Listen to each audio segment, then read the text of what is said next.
At Jefferson High, the lunchroom buzzed like a beehive every afternoon, friends chatting, trays clattering, gossip swirling like smoke.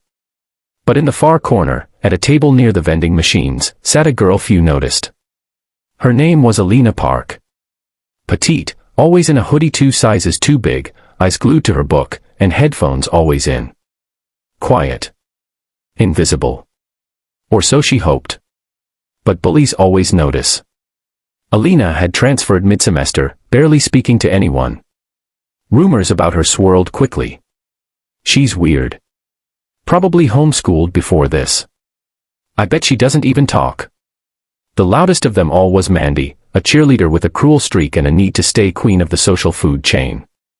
Mandy didn't like people who didn't play by her rules, especially people who didn't fear her.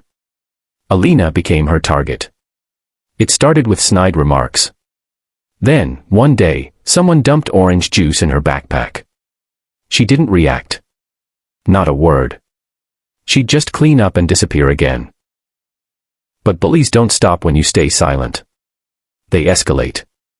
Friday lunch. Alina walked into the cafeteria with a book clutched to her chest, her tray in the other hand.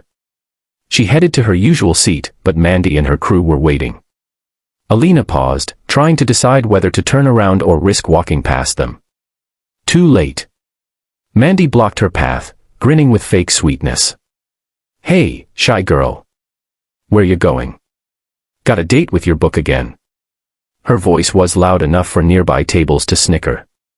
Alina's cheeks flushed, but she said nothing. She tried to move past.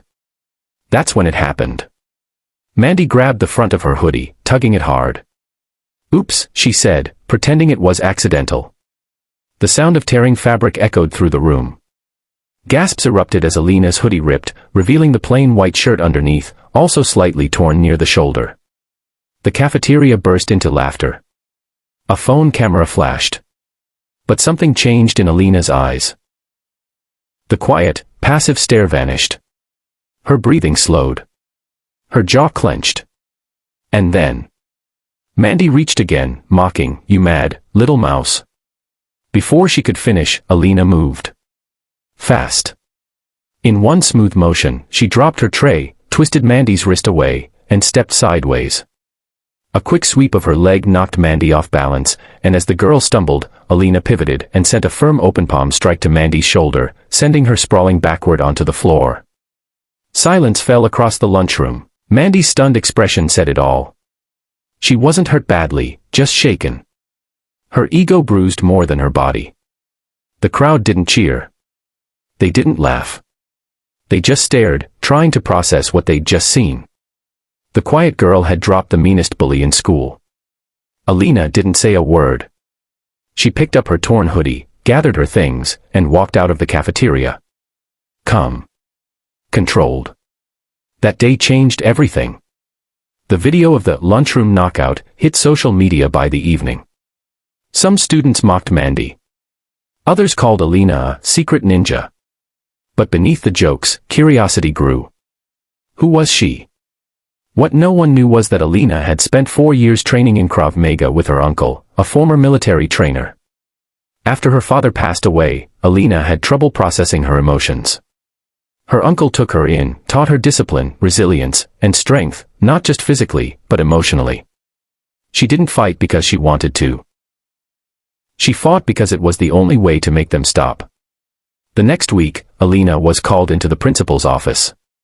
Normally, there would have been consequences. But the school had reviewed the footage. The incident was deemed self-defense. Still, the aftermath wasn't easy. Some kids avoided her. Others suddenly wanted to be her friend for clout. But trust didn't come easily to Alina. She kept her guard up. Until one day, a girl named Zoe, who'd once been part of Mandy's crowd, sat beside her in class and whispered, "You were brave." I wish I'd stood up to her too. That moment cracked something open in Alina. She wasn't alone anymore. Bit by bit, she started speaking up. In class. In group projects. She joined the school's martial arts club. Eventually, she even led self-defense workshops for other students, especially girls who had faced harassment or bullying. By senior year, Alina wasn't the quiet girl anymore. She was known for strength. Not just the kind that could knock someone down, but the kind that lifts others up.